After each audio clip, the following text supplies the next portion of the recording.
Okay, girls, this week I'm going to talk about the squat, which I have spoken to you and done a video about before.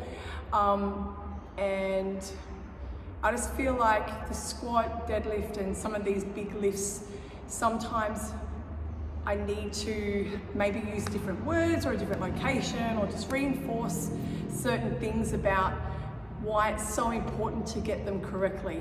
And maybe if you improved your squat from last time, you might pick up on something this time that you hadn't really thought about.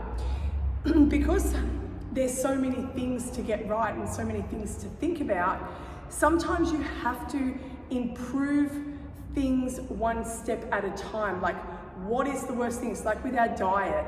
It's like, I'm here and I want to get here, but I can't learn all of this in one go. So I'll take a couple of those steps and get to here. And then I've got mastered those, so I'll take another few steps and I get to here. And then finally I get to here because it's too much to get from there to there and you're doing little steps. So just going over some of the important things, because squats make up such a big building block for not just like in doing a squat out of a rack, but if you're doing lots of cardio and stuff, and if you're doing it incorrectly, one, you could injure yourself, two, you're not getting the most benefit, and you want to get as much bang for your buck with everything that you do. So if you're doing a group fitness class, and there's thrusters, and there's goblet squats, and there's all sorts of things, let's just do all of them right all of the time, particularly when you're trying to get a lot of more weight on the bar to improve your back squat. So I have spoken about how sometimes upper body can be a problem. Tight lats, tight triceps can prevent perhaps the bar being on your back in a back barbell squat.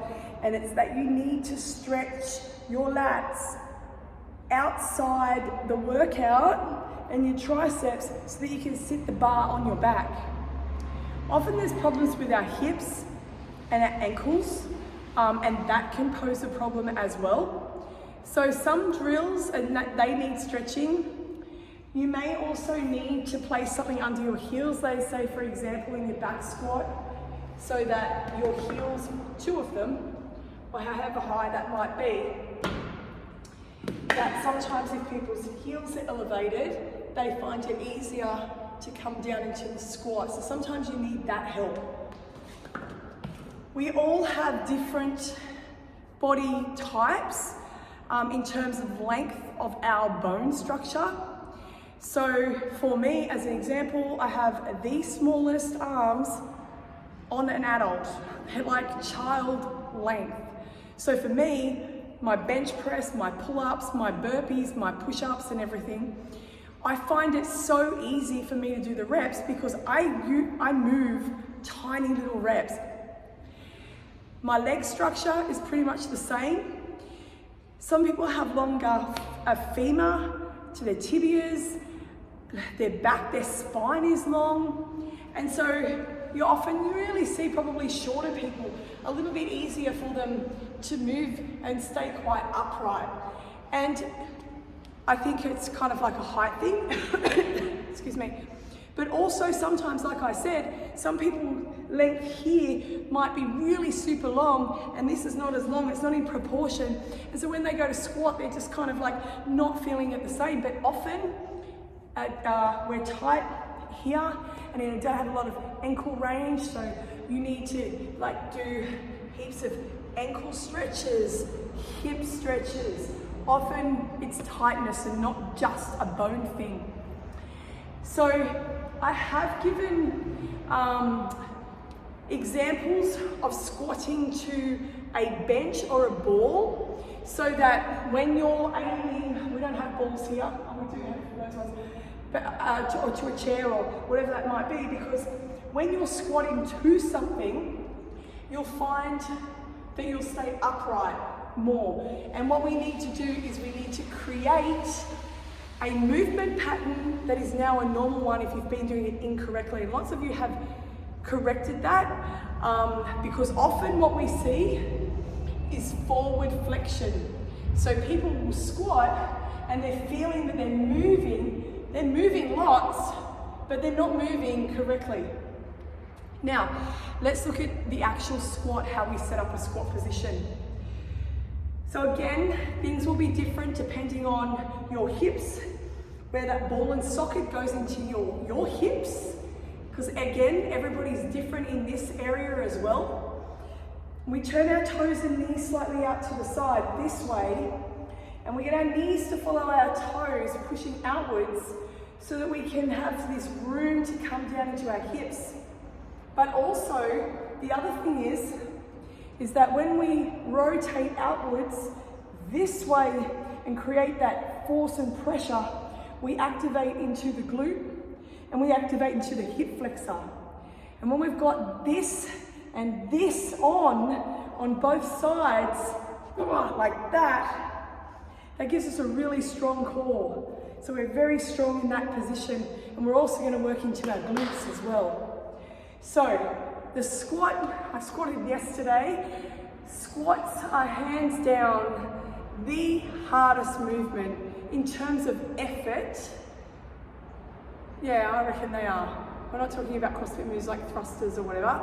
Compound move, I feel is the hardest thing. I have to psych myself up so physically to get through a squat session. I kind of dread them, and then I get through, I dread them, but at the end, I feel like, yes, I did it, like, I feel so badass that I lifted that. And knowing that I'm getting stronger. So they are an all over body thing. They work your heart, they work your legs, they work your upper body, they work your mind. So if you find as you're going up in your weight that your range of motion is decreasing, meaning that you start off your warm-up sets here and then you're like, oh, I want to try PP, and then I'm here, it's not a rep. Please learn to strip the weight back if you've got to, even if it's to the bar, get the full rep, the full range, then start adding, okay? You always want to have good foundations and build from there. So when we're doing our back squats and we bring the bar onto the meaty part of your upper backs, you should not feel anything on your vertebrae or on your bones. You don't need any padding on your back. You don't need it, because that's what your muscles are there for. It's not sitting on your vertebrae. I open my chest and engage my back and my abs. My upper body is rigid and strong. I step my toes, step my knees, step my feet. Now, even with the barbell, I don't have any weight on here. From the very first rep I do, I practice. Breath in, I come down, exhale.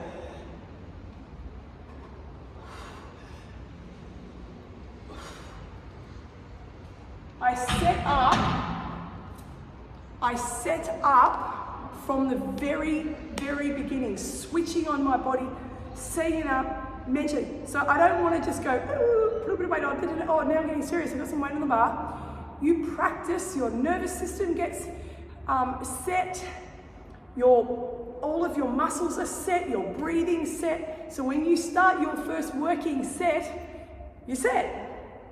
So that was my Technique Tuesday on the squat. Went over a few drills on things that perhaps you need to find out. You need to take a video and watch yourself, and if you can't work out what your problem is, send it to me. We'll try and work it out. Do you need stretching? Do you need to strip it back? What do we need to do? Do we need to put some plates under your heels so that you can get down? Anyway, that was Technique Tuesday. Thanks for listening.